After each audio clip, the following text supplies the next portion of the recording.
What connection is used in domestic appliances and why? அதாவது வீட்டில் use பண்ணுற அந்த டொமஸ்டிக் அப்ளையன்சஸில் என்ன கனெக்ஷன் வந்து யூஸ் பண்ணுறோம், அதுக்கு ஏன் அப்படின்னு ரீசன் சொல்லணும். So all the circuits in a house or connected in parallel connection. வீட்டில் உள்ள எல்லா சர்க்கியூட்ஸும் வந்து பேரலல் கனெக்ஷனில் தான் வந்து கனெக்ட் பண்ணியிருப்பாங்க.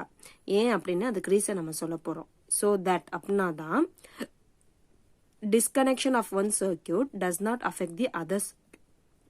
ஒரு சர்க்கியூட் டிஸ்கனெக்ட் ஆனாலும் அது இன்னொரு சர்க்கியூட்டை வந்து அஃபெக்ட் பண்ணாது. And then one more added advantage இந்த பேரலல் கனெக்ஷனுக்கு என்ன அப்படின்னா, ஈச் எலக்ட்ரிக் அப்ளையன்ஸ் வந்து gets an equal amount of voltage வந்து அதுக்கு கிடைக்கும். ஸோ அது வந்து one more added advantage. Next moving on to 5 mark question. Resistors in series and resistors in parallel with the help of a Nade diagram பார்க்க போறோம். So a series circuit அப்படின்னா அது காம்பனன்ட்ஸை எப்படி கனெக்ட் பண்ணும்னா ஒன் ஆஃப்டர் தி அதர் தான் connect பண்ணும். ஏன் அப்படின்னா to form a single loop. So series சர்க்கியூட்னா ஒரே ஒரு லூப் மட்டும்தான் இருக்கும். அது வழியாக தான் கரண்ட் வந்து பாஸ் ஆகும். சப்போஸ் அந்த சர்க்கியூட் வந்து லூப்பில் ஏதோ ஒரு பாயிண்ட்ல இன்டரப்ட் ஆயிடுச்சுன்னா கரண்ட் வந்து பாஸ் ஆகாது, ஃப்ளோ ஆகாது. ஸோ எந்த ஒரு எலக்ட்ரிக் அப்ளையன்சஸும் வந்து ஒர்க் ஆகாது. இந்த சீரீஸ் சர்க்கியூட்ஸை நம்ம எங்கே பார்க்கலாம்னா ஃப்ளாஷ் லைட்ஸ்லாம் வந்து பார்க்கலாம்.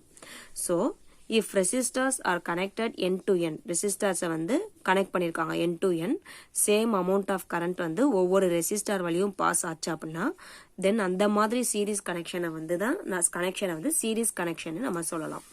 இதுதான் வந்து circuit diagram of series connection. ரெசிஸ்டர்ஸை சீரீஸில் கனெக்ட் பண்ணியிருக்காங்க. இந்த டயக்ராமை தான் இப்போ வேர்டிங்ஸில் சொல்கிறாங்க. லெட் 3 ரெசிஸ்டன்சஸ் இருக்குது, R1 R2 R3 சீரீஸில் கனெக்ட் பண்ணியிருக்காங்க. கரண்ட் ஃப்ளோ வந்து ஐன்னு டினோட் பண்ணியிருக்காங்க. ஓம்ஸ் லாவை வச்சு பார்க்குறப்போ potential difference V1 V2 V3 ஒவ்வொரு ரெசிஸ்டன்ஸ்க்கு அக்ராஸ் வந்து இருக்கும். R1 R2 R3 அதை எப்படி ரெப்ரசன்ட் பண்ணுறாங்கன்னா V1 equal to IR1, V2 equal to IR2, V3 equal to IR3. So sum of the total potential difference எனக்கு வேணும் அப்படின்னா டோட்டலாக கேபிட்டல் V ஈக்குவல் டு இந்த எல்லாத்தையும் சம் பண்ணணும். V1 plus V2 plus V3. So அந்த ஈக்குவேஷனில் சப்ஸ்டியூட் பண்ணுறாங்க. V ஈக்குவல் டு V1னா IR1 ப்ளஸ் V2னா IR2 ப்ளஸ் V3னா IR3. இதுதான் வந்து டோட்டல் பொட்டன்ஷியல் டிஃப்ரென்ஸ். இப்போ எஃபெக்டிவ் ரெசிஸ்டார் அப்படின்னா என்னன்னா சிங்கிள் ரெசிஸ்டார் இருக்கிற எல்லா ரெசிஸ்டர்ஸையும் ரீப்ளேஸ் பண்ணிட்டு ஒரு சிங்கிள் ரெசிஸ்டார் போடுறது தான் எஃபெக்டிவ் ரெசிஸ்டார். அப்பையும் சேம் அமௌண்ட் ஆஃப் கரண்ட் தான் வந்து அது வழியாக ஃப்ளோ ஆகும். இப்போ அந்த எஃபெக்டிவ் ரெசிஸ்டன்ஸை RSன்னு நான் வந்து ரெப்ரசென்ட் பண்ணிக்கிறேன். சீரீஸ் கனெக்ஷனில் RS. அப்போ நான் என்ன எழுதணும்னா V equal to IRS.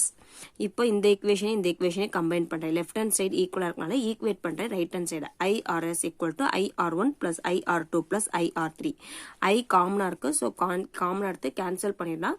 We are left with the equation RS equal to R1 plus R2 plus R3. So இந்த ஈக்குவேஷனை தான் வேர்டிங்ஸில் சொல்லியிருக்காங்க. என்ன அப்படின்னா number of resistors are connected in series. நிறைய ரெசிஸ்டர்ஸை சீரீஸில் கனெக்ட் பண்ணுறப்போ அதோட ஈக்குவலண்ட் ரெசிஸ்டன்ஸ் வந்து எப்படி இருக்கும்னா equal to sum of the individual resistances. Suppose n resistors connect பண்ணியிருக்காங்க அப்படின்னா அப்போ ஈக்குவலண்ட் ரெசிஸ்டன்ஸை நம்ம எப்படி ரெப்ரசென்ட் பண்ணலாம்னா RS equal to NR. So the equivalent resistance in a series combination வந்து எப்பயுமே எப்படி இருக்குன்னா கிரேட்டராக தான் வந்து இருக்கும். இண்டிவிஜுவல் ரெசிஸ்டன்சஸை கம்பேர் பண்ணுறப்போ இது வந்து கிரேட்டராக இருக்கும். ஸோ ரெசிஸ்டன்சஸ் இன் சீரீஸ் வந்து இதோட முடியுது.